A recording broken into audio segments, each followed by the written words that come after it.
Ikigai, the Japanese secret to a long and happy life. Ikigai, the Japanese secret to a long and happy life पुस्तक के लेखक Hector Garcia और फ्रांसिस्क मिराल्स हैं। यह पुस्तक जापानी अवधारणा इकिगाई पर आधारित है, जिसका अर्थ है जीने का कारण या जीवन का उद्देश्य। यह किताब जापान के ओकिनावा द्वीप के निवासियों की लंबी और खुशहाल जिंदगी के रहस्यों को उजागर करती है, जहां दुनिया में सबसे ज्यादा सेंटेनरियन 100 वर्ष से अधिक उम्र के लोग रहते हैं।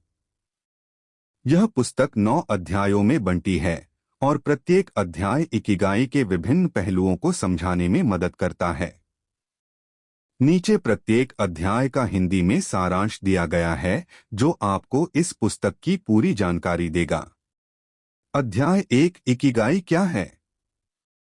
What is Ikigai? इस अध्याय में लेखक इकिगाई की अवधारणा को प्रस्तुत करते हैं। इकिगाई जापानी शब्द है जो इकी जीवन और गाई मूल्य से मिलकर बना है। इसका अर्थ है वह चीज जो आपके जीवन को अर्थ और खुशी देती है। यह आपके लिए सुबह उठने का कारण बनती है।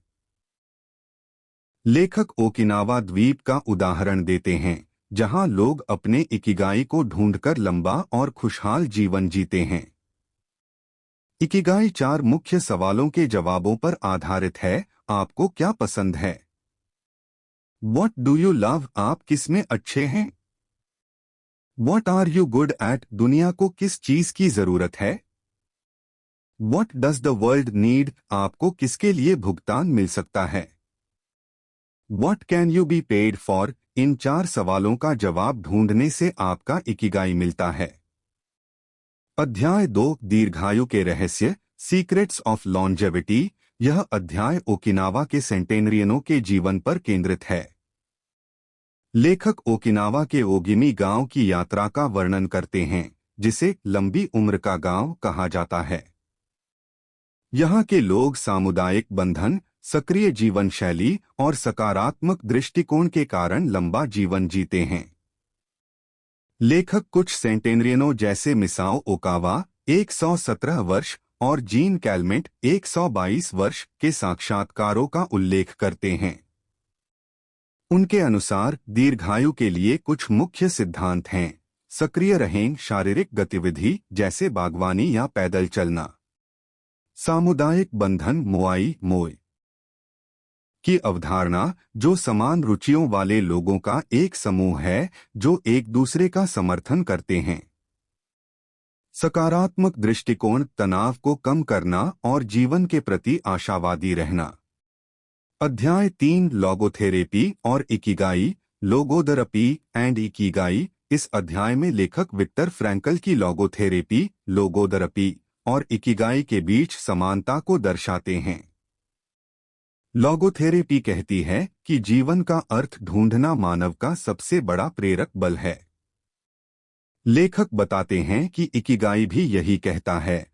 जब आप अपने जीवन का उद्देश्य ढूंढ लेते हैं, तो आपका जीवन अधिक संतुष्ट और सार्थक हो जाता है।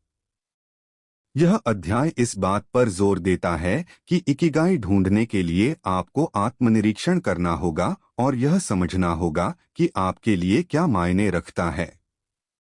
अध्याय 4, फ्लो की अवस्था, द स्टेट ऑफ फ्लो। यहाँ लेखक फ्लो की अवधारणा को प्रस्तुत करते हैं, जिसे मनोवैज्ञानिक मिहाली सिक्सजेंट ने विकसित किया। फ्लो वह अवस्था है जब आप किसी काम में इतने डूब जाते हैं कि समय का ध्यान ही नहीं रहता। उदाहरण के लिए, एक शेफ जो रसोई में खाना बनाते समय पूरी तरह तल्लीन हो जाता है। इकिगाई ढूंढने के लिए आपको उन गतिविधियों को पहचानना होगा जो आपको फ्लो की अवस्था में ले जाती हैं। लेखक सुझाव देते हैं, एक समय में एक काम करें, मल्टीटास्किंग से बचे, विकर्षणों से दूर रहें, अपने कार्यक्षेत्र को व्यवस्थित करें। चुनौतीपूर्ण कार्य चुनें जो न बहुत आसान हो न बहुत कठिन। अध्याय 5, सामाजिक बंधन और मोआई, सोशल बॉन्ड्स एंड मोर। यह अध्याय सामाजिक रिश्तों के महत्व पर केंद्रित है। ओकिनावा में मोआई एक सामाजिक समूह है जहां लोग एक दूसरे का भावनात्मक और सामाजिक समर्थन करते हैं। लेखक बताते हैं कि मजबूत सामाजिक बंधन तनाव को कम करते हैं और खुशी को बढ़ाते हैं।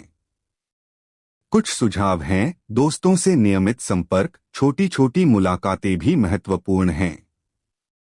समुदाय में भागीदारी, सामुदायिक गतिविधियों में शामिल हों।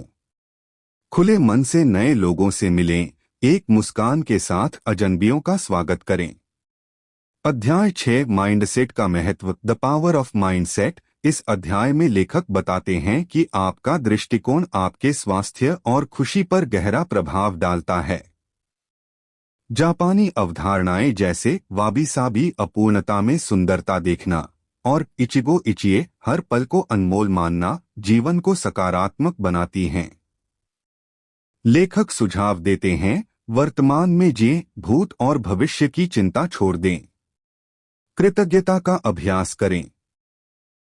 छोटी छोटी चीजों के लिए आभार व्यक्त करें। नकारात्मक विचारों को छोड़ें, सकारात्मक सोच को अपनाएं।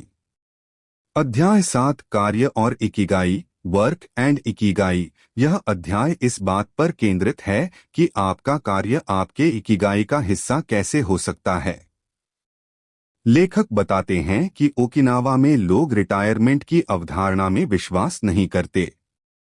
वे अपने जुनून को तब तक जीते हैं जब तक उनकी सेहत अनुमति देती है।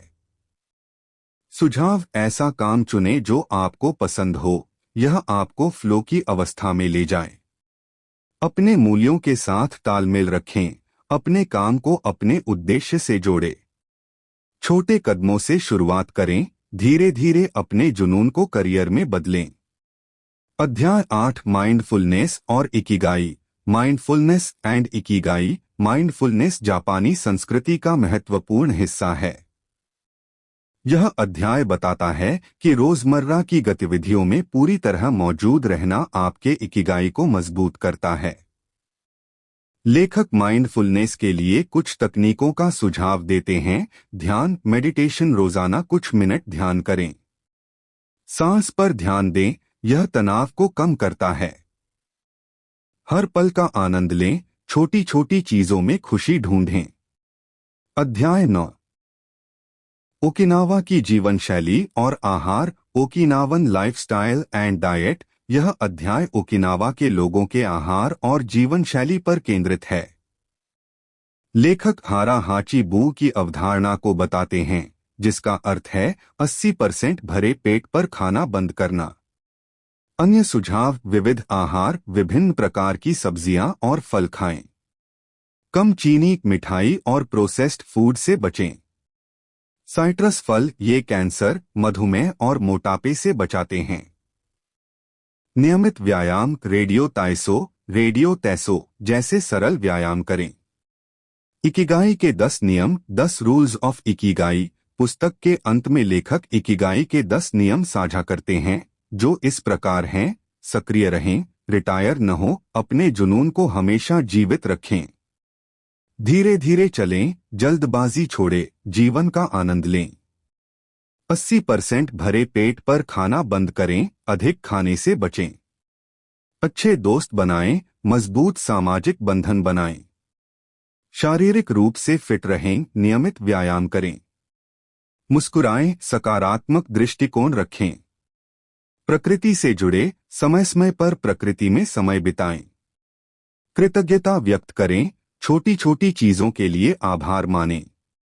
वर्तमान में जिएं, भूत और भविष्य की चिंता छोड़ दें।